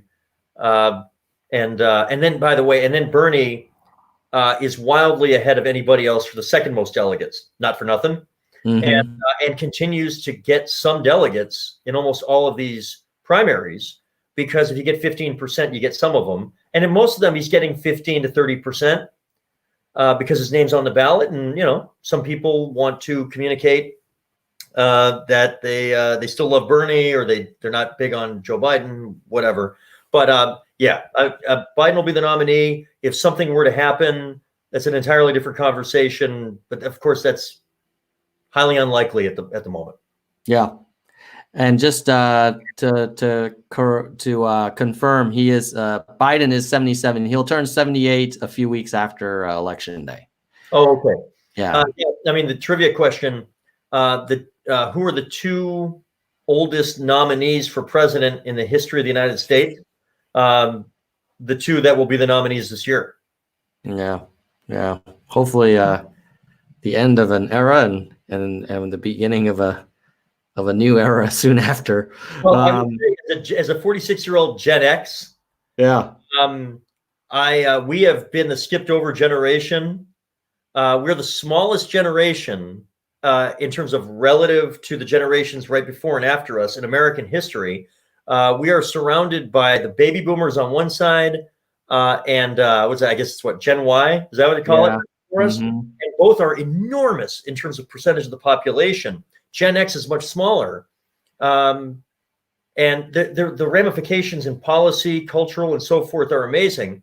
It is remarkable coming down the stretch that the final candidates that had any chance of making an impact were 77-year-old Joe Biden, 78-year-old Bernie Sanders, 70-year-old Elizabeth Warren, 78-year-old Michael Bloomberg, and Buttigieg, who's not even Gen X because he's too young. Are you serious? Like we can't even have one candidate that represents. They skipped us. It's like let be president for a couple. Don't just skip the whole thing. I agree. Anyway, I digress. Are you going to be endorsing folks? There's these candidates that are running who are basically closely aligned with the Yang 2020 platform, and they're trying their best. They're generally challenging incumbents, and it's going to be a hard slog. Curious, have you been getting involved or giving advice or publicly supporting any of the folks that are running for Congress or Senate? Certainly not in a formal way. Generally speaking, if Andrew and the organization Humanity Forward are supporting candidates, then that's good enough for me. So on one level, there's that. Not to get all in the weeds about it. I know we talked about this before we went on air. I've been actually just recovering from being rather sick for the last several weeks and have been quite out of commission. We'll confirm if it was COVID or just a really bad flu in the near future. But I mean, I've been out for the count for about 3.5 weeks and just kind of getting back enough to put my head above again, like today. And I'm happy to be with you. And then I'll tell you, right after the primary, I needed some time away just because of the intensity of it, like a lot of us did, you know? Yeah. And so it's funny, and then the pandemic kicked in, and that is obviously, that created a lot of disruption that has generally gone really well with my family, but it's, it's a lot. So it's kind of like chill out from the primary. Oh my God, we got a pandemic. Holy crap, I haven't been this sick in 25 years. And that's pretty much the last 10 weeks for me. So actually this week, I will be getting my head more and more above water. You'll probably see me more on Twitter, at Marchand and Steve, and Facebook and so forth, and more vocally supportive of candidates that Andrew and Humanity Forward are supportive of. So you'll be seeing a lot more of me starting this week, even being out there proactively and finding ways maybe I can be helpful. One other thing that I'm working on, I'll have more details soon. I may be joining your world, Tom, in terms of communicating more proactively in a podcast form of my own. Oh, great. It doesn't just look at presidential politics. We look at state policy. I care a lot about New Hampshire, but really gets at a fundamental question of what's next, which I think was at the core of Andrew's candidacy. We're not just looking at what's right in front of our nose. We are looking at huge generational transformational change. How fast can we get ahead of trend lines that we know are here or are coming? What does public policy look like? And so we're looking at something that might have a twice a week rhythm to it, one that will be explicitly political in nature, and one that will be a little a half a step off of that, where we talk, for example, with leading restaurateurs about the future of the restaurant business. We talk a little bit about sports, professional and big-time college sports. There are fundamental changes that are about to occur in professional and major college sports, no matter what happens with the pandemic. All of the things that have been described by Andrew as happening in the next 10 to 20 years are now accelerated to happening in 10 weeks. And we need to have conversations with people that are thinking about this in their day-to-day lives, getting that out to people to continue to think bigger than what's in front of your nose. What is next? And so that is at the core of it, politically as well as societally. And as part of that, we'll certainly be helping support candidates that share that way of looking at the world. Love it. We have a question from Trumper for Yang. I don't think he was fully satisfied with our discussion about whether Biden winning would necessarily help Yang increase or decrease the chances of Yang running in 2024. I think Trumper's position is, hey, if Biden wins and his VP runs or Biden himself runs in 2024, then it would be hard to imagine Yang challenging a sitting president or maybe even a sitting vice president. Right. What do you think? Well, think of it as there are three scenarios. If Trump defeats Biden,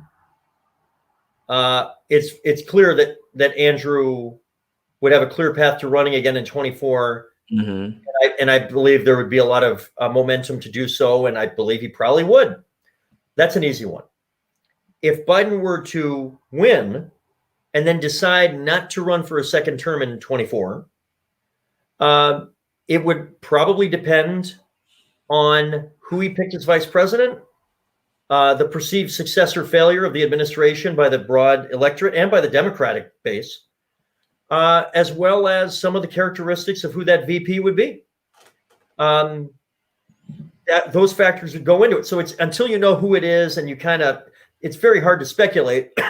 Remember, Al Gore was Bill Clinton's vice president. Bill Clinton was pretty popular in 1999. Al Gore ran for president, and then Bill Bradley got up as really the only candidate to take on Al Gore. And Bradley was a very serious candidate. He didn't quite get where he needed to go in New Hampshire, which was where he put his chips on the table, because McCain ended up killing him by getting all the independent voters that would have voted for Bradley. They ended up all grabbing the Republican ballot that day, because you can pick on election day, and voted for McCain. And that propelled McCain to almost getting the nomination in 2000. And it effectively killed Bradley's candidacy in 2000. So we have precedent in the last 20 years of a sitting vice president running for president in a popular administration and still receiving a serious challenge from within the party. But more often than not, that vice president gets a pretty clear path, because all of the infrastructure, I mean, not unlike Hillary, who was not the vice president, but was in some ways sort of like the incumbent, third term sort of thing. So I'm not trying to dodge it. It's just because there's a few data points that you would need to know to be able to give a thoughtful opinion.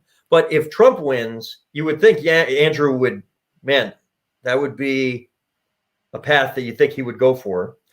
If Biden wins and doesn't go for a second term, it really depends on things we don't know yet about the VP and the political culture. If Biden were to win and then seek a second term, it would be very difficult to imagine a scenario where any Democrat, Andrew or anybody else, would run in a primary. That doesn't happen often. Buchanan tried it against Bush in 92. Ted Kennedy tried it in 1980 against Jimmy Carter. Both obviously were unsuccessful.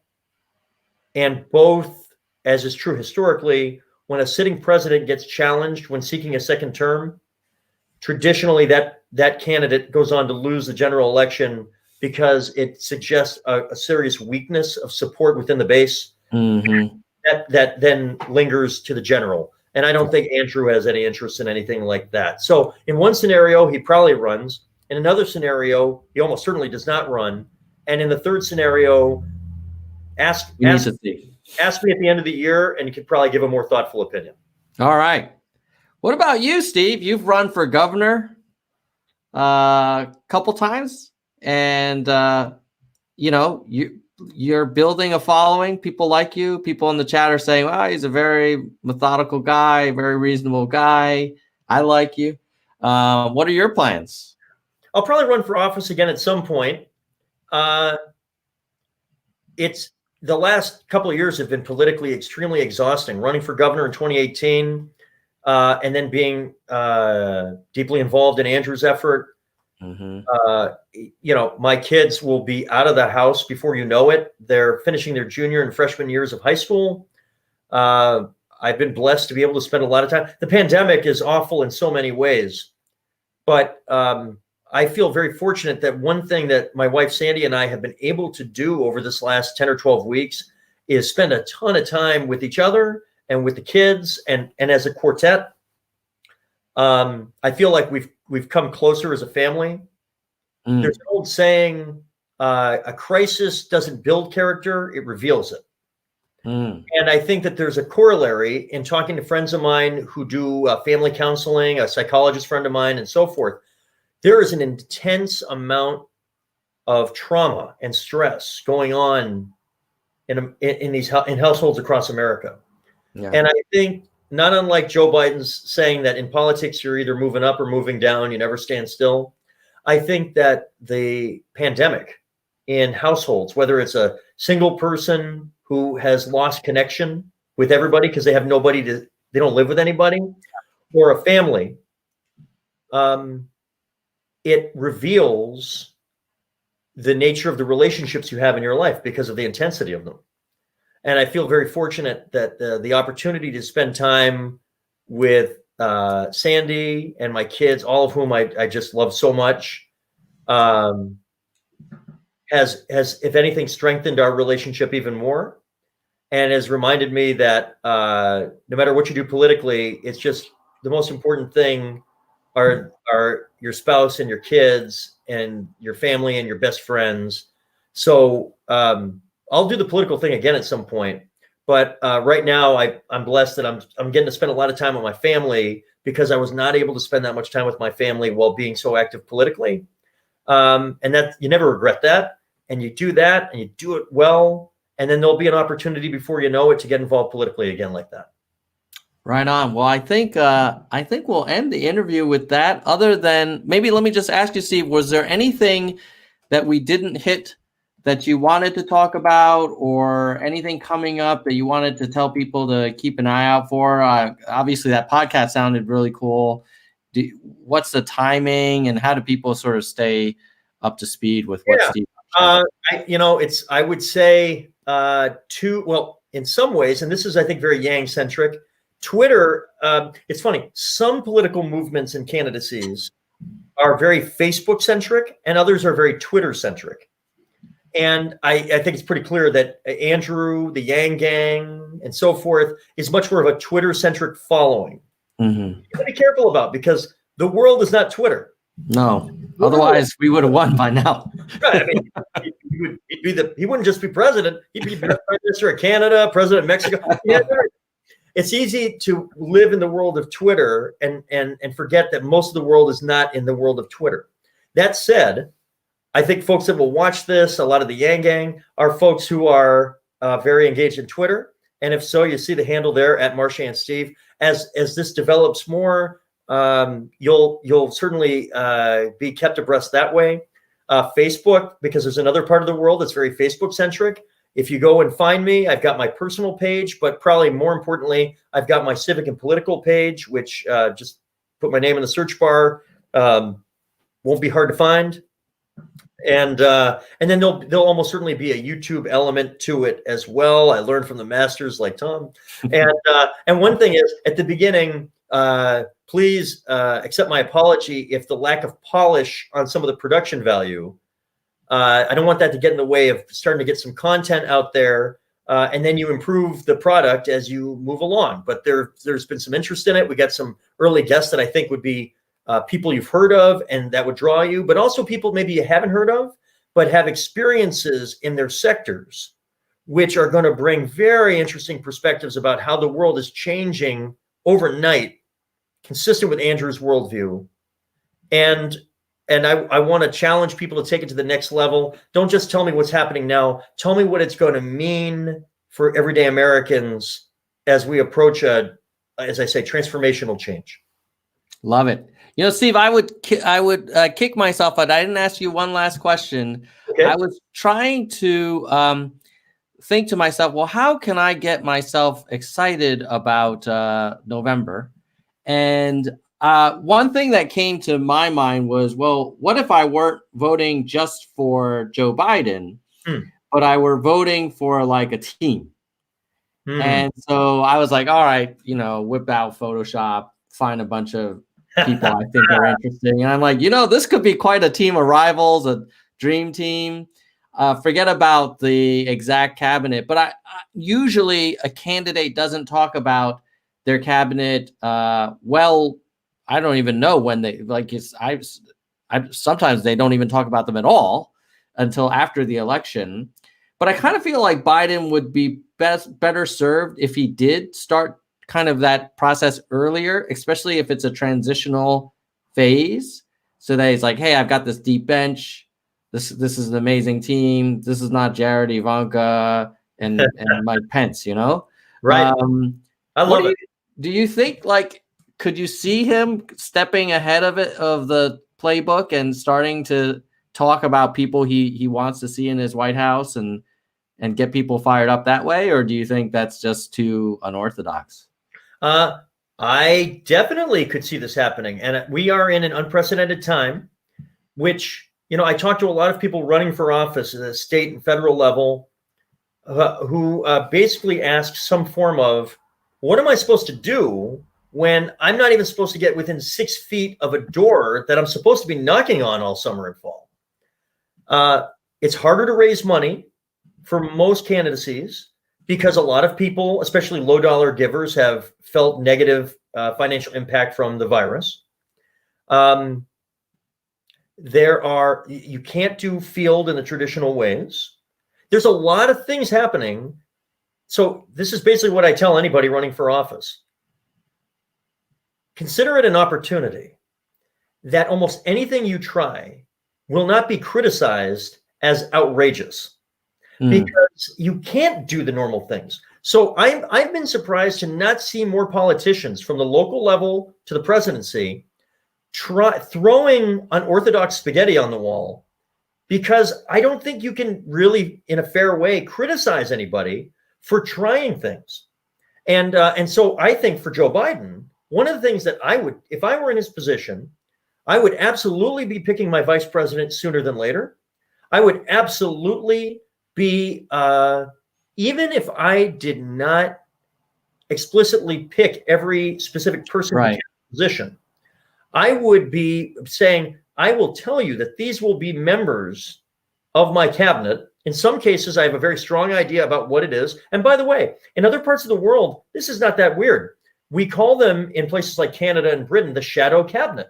The majority party, or in this case, the party that's out of power, right, the Biden in this case, could be building a shadow cabinet where he would be putting the specific names and positions together. We've got amazing people who have been vetted by the American public in many cases because they just ran for president. I think you've got a lot of awesome matchups on this graphic right here that are very logical. Not only would that give people a better idea of what a better America could look like, but it would also provide people the chance, like some of the folks here, let's say Commerce for Andrew, the ability to be a spokesperson on digital and traditional platforms across the country. Yes. And I think it would create new interest. Like Andrew Yang's an interesting person, and he has gotten a lot of media attention since he got out. It's amazing what he accomplished. He's a CNN contributor, and that I think is great for his long-term exposure and viability. But how much more interesting would Andrew Yang be for Commerce, or Pete Buttigieg be on a platform, say in your defense scenario, which is a reasonable matchup? Because then you could have these people on getting to the nitty-gritty of specific policies. It would be not just crapping all over Donald Trump, vote for me because I'm not Donald Trump. These could all be people that be providing positive visions of what the work would be. I think that's part of how we motivate the base. So I love it. I have thought about this. I've actually suggested to some of the folks running for state office in 2020 privately.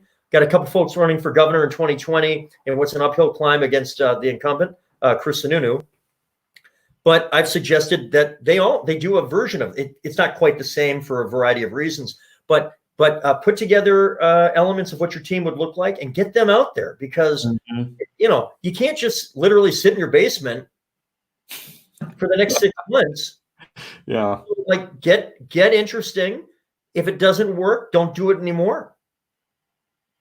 But I think this would work.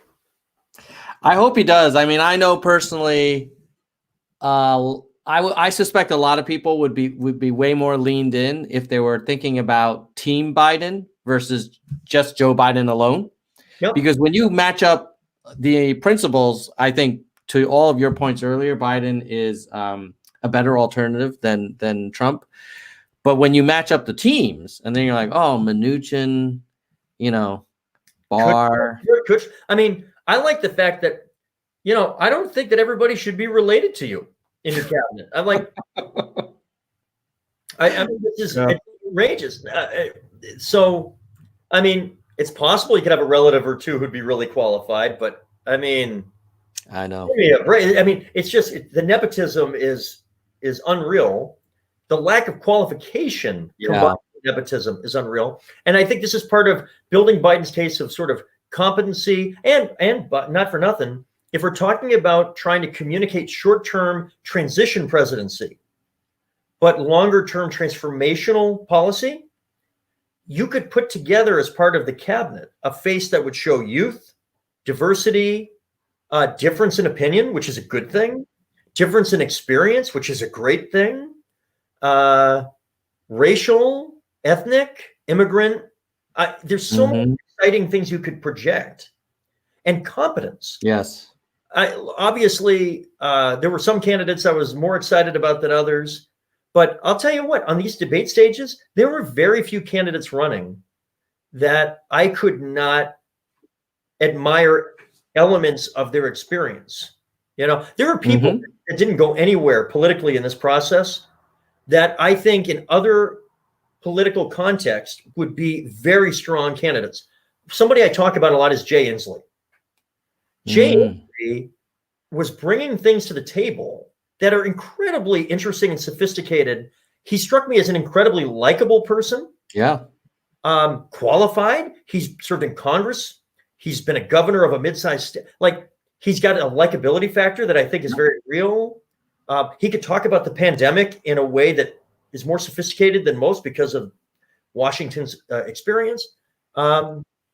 He held himself very well in the debate stage. A guy like John Hickenlooper, who looks like he's going to win that Senate race. This is a guy who understands the private sector. He's been a successful mayor of a big city. He's been a successful governor. He's been able to attract Republicans to the Democratic ticket without selling out. He's a little bit of a goofball. He actually has a place in New Hampshire. He's got roots in New Hampshire. I've flown on Southwest flights with him from Denver to Manchester through serendipity, and the guy was a delight. You guys didn't even sniff first base on this presidential process. Incredibly qualified, talented people. I want Jay Inslee in the Biden administration. I want him in the middle of the action. I want Hickenlooper in the Senate because that helps. But we could talk about that with 20 of these candidates. So let's get them on the board right now. I think it's a great idea. Well, we'll keep our fingers crossed that Team Biden starts to reveal itself. And Steve, it's been a pleasure to have you on. It is. On the web. Whoops, my phone is searching for statistics while we're talking. There you go. Steve, it's been a pleasure having you on. I always enjoy these conversations deeply. I think a lot of people in the chat were really getting into it.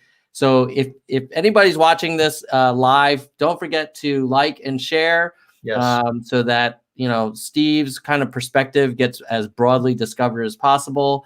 And follow him on Twitter. The handle is @MarchandSteve.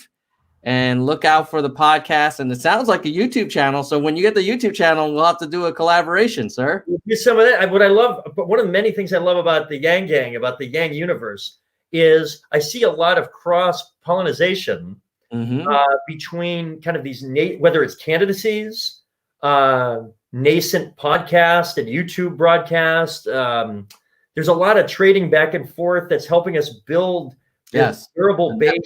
In the meantime, while we're kind of waiting to see what happens politically in 2020, obviously, I very, very much hope Joe Biden defeats Donald Trump, and I think he will be an effective president, and I support him 100%. But I can't wait for the day when Andrew can get back in that national ring as a candidate. I think he will. I hope he will. I'm going to urge him to do it. And we just got to keep building the Yang Gang and spreading the gospel so that when he starts the next time, he's not starting as who the heck is this guy? Right. But he's starting from an amazingly sophisticated platform that allows us to not be talking about getting 3%, but talking about being the nominee and going from there. And I believe that can happen. And we all got to be a part of it. So, but in the meantime, let's help each other. I'm going to check out those candidacies that some have begun to follow, and be as supportive as possible, and spread the love of the Yang Gang. I love it. You know, one that a couple that I will throw out that are worth looking at are Mike for Kentucky and David down in LA, David Kim. Yes. Those in particular. Lucci Gayo is also great. Of course, Herzog is putting up that's right. A great fight on the table. Yeah, there's a lot of action, and I agree with you. Like, if we all keep putting time and effort into growing the Yang Gang, when the time comes and we get that call, we'll be ready to roll. I believe that. So, and I love the camaraderie. Made a lot of friends. I miss people that I used to see on the trail and in New Hampshire and elsewhere. And we will all be together again soon, digitally for now. And then I think in support of another candidacy of Andrew before we know it. But right now, I think the prize, help Yang-centric candidates, in my opinion, support Vice President Biden to replace Donald Trump. It'll be a better country for it.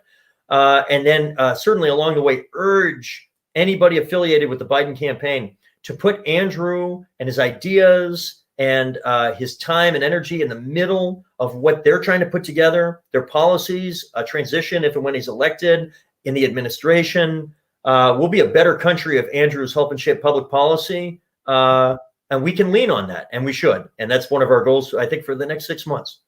Let's do it. All right, Steve, with that, I think we're going to say goodbye, nerds. Goodbye, nerds, and goodbye. Great to see you, and happy to be on anytime. Enjoy the holiday weekend. We'll see you again very soon, Steve.